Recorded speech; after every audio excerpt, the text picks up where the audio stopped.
कभी सोचा है कि हमारे हाथ में जो नोटबुक है या जो कपड़े हम पहनते हैं वो आखिर हम तक पहुंचते कैसे हैं। आज हम इंडस्ट्रीज यानी उद्योगों की इसी दिलचस्प दुनिया को समझने वाले हैं और जानते हैं कैसे 8वीं क्लास के एक लेसन प्लान की मदद से। तो चलिए शुरू करते हैं। चलिए कुछ आसान से सवालों से शुरू करते हैं। सबसे पहले जरा अपनी नोटबुक के बारे में सोचिए। क्या कभी दिमाग में आया कि ये बनी कैसे? इसका कागज, इसकी बाइंडिंग, ये सब कहाँ से आया? अच्छा, अब जरा उस शर्ट पर ध्यान दीजिए जो हमने पहनी है। इसका धागा, इसका कपड़ा, आखिर ये आया कहाँ से? और अब सबसे जरूरी सवाल, इन दोनों बिल्कुल अलग अलग चीजों में आखिर ऐसा क्या है जो इन्हें एक दूसरे से जोड़ता है? इसका जवाब है इंडस्ट्री। जी हाँ, ये वो छिपा हुआ सिस्टम है जो हमारी रोजमर्रा की लगभग हर चीज के पीछे काम कर रहा है। ये लेसन प्लान हमें यही दिखाता है कि कैसे हमारी दुनिया की हर छोटी बड़ी चीज किसी न किसी उद्योग से जुड़ी हुई है। तो चलिए अपने पहले सेक्शन में चलते हैं। सब कुछ एक उद्योग है, और यकीन मानिए ये सिर्फ कहने की बात नहीं है, ये हमारी आज की दुनिया की हकीकत है। ये लेसन प्लान एक बहुत ही जरूरी बात पर जोर देता है। इंडस्ट्रीज किसी भी देश की अर्थव्यवस्था की रीढ़ की हड्डी होती हैं। मतलब इन्हीं से नौकरियां बनती हैं, देश तरक्की करता है और इकोनॉमी आगे बढ़ती है। तो इंडस्ट्री आखिर है क्या? इसे ना एक तरह की मशीन समझिए, जिसमें एक तरफ से कच्चा माल जैसे लकड़ी या लोहा अंदर जाता है और दूसरी तरफ से प्रोसेस होकर एक बिल्कुल नई काम की चीज जैसे कि कागज या कार बनकर बाहर आती है। लेकिन ये जो इतनी बड़ी बड़ी इंडस्ट्रीज हैं, ये काम कैसे करती हैं? इन्हें ऑर्गेनाइज कैसे किया जाता है? आइए अपने दूसरे हिस्से में इसी ब्लूप्रिंट को समझते हैं। इन्हें ठीक से समझने के लिए पहले इन्हें अलग अलग हिस्सों में बांटना जरूरी है। ये स्लाइड सीधे लेसन प्लान के माइंड मैप से ली गई है। देखिए, इंडस्ट्रीज को मुख्य रूप से 3 आधार पर बांटा जाता है।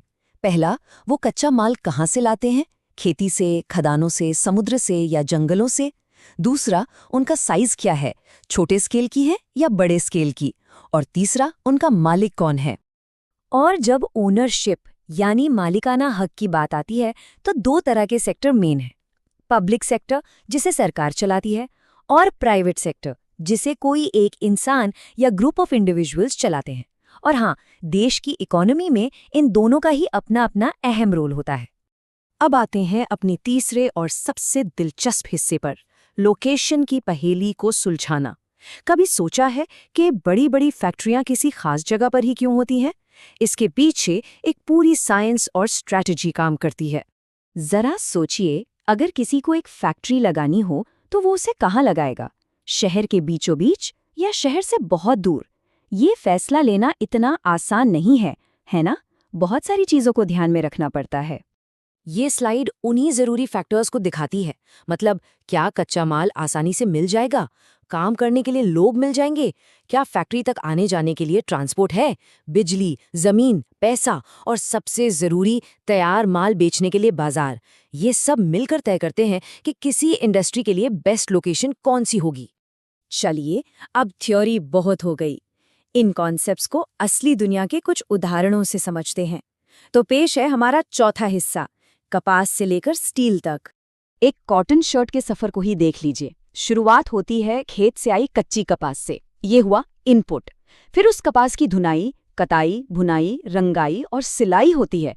ये पूरा हुआ प्रोसेस। और आखिर में एक तैयार शर्ट दुकानों तक पहुंचती है, जो है हमारा आउटपुट। देखा आपने, इनपुट, प्रोसेस, आउटपुट। ये एक परफेक्ट इंडस्ट्रियल सिस्टम है।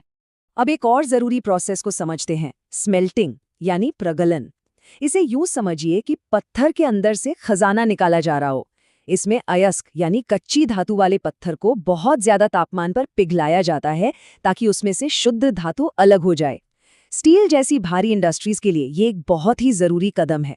और स्टील की बात हो ही रही है तो इसे अक्सर आधुनिक उद्योग की रीढ़ कहा जाता है। पता है क्यों? क्योंकि सोचिए, गाड़ियां, जहाज, बड़ी बड़ी बिल्डिंग्स, आज ऐसी कौन सी बड़ी चीज है जो बिना स्टील के बन सकती है? शायद कोई नहीं। लेकिन ये लेसन प्लान हमें एक और गंभीर सच्चाई की याद दिलाता है। औद्योगिक तरक्की के कुछ खतरनाक परिणाम भी हो सकते हैं, और कभी-कभी ये इतने विनाशकारी होते हैं, जैसा कि भोपाल गैस त्रासदी जैसी इंडस्ट्रियल आपदाओं में देखने को मिला। और यहीं से हम पहुंचते हैं अपने आखिरी और शायद सबसे जरूरी हिस्से पर, एक अर्थशास्त्री की तरह सोचना। देखिए, इस लेसन प्लान का मकसद सिर्फ फैक्ट्स को रटना नहीं है, बल्कि बड़े सवाल पूछना है। ये हमें क्रिटिकल थिंकिंग के लिए तैयार करता है, ना कि सिर्फ जानकारी इकट्ठा करने के लिए। तो मैं इस विश्लेषण को इसी लेसन प्लान के एक गहरे सवाल के साथ खत्म करूंगा। आखिर क्यों एक तैयार प्रोडक्ट कच्चे माल से ज्यादा कीमती होता है? इस एक सवाल का जवाब ही इंडस्ट्री के पूरे कॉन्सेप्ट को यानी वैल्यू बनाने की पूरी प्रक्रिया को अपने अंदर समेटे हुए है। इस पर सोचिएगा जरूर।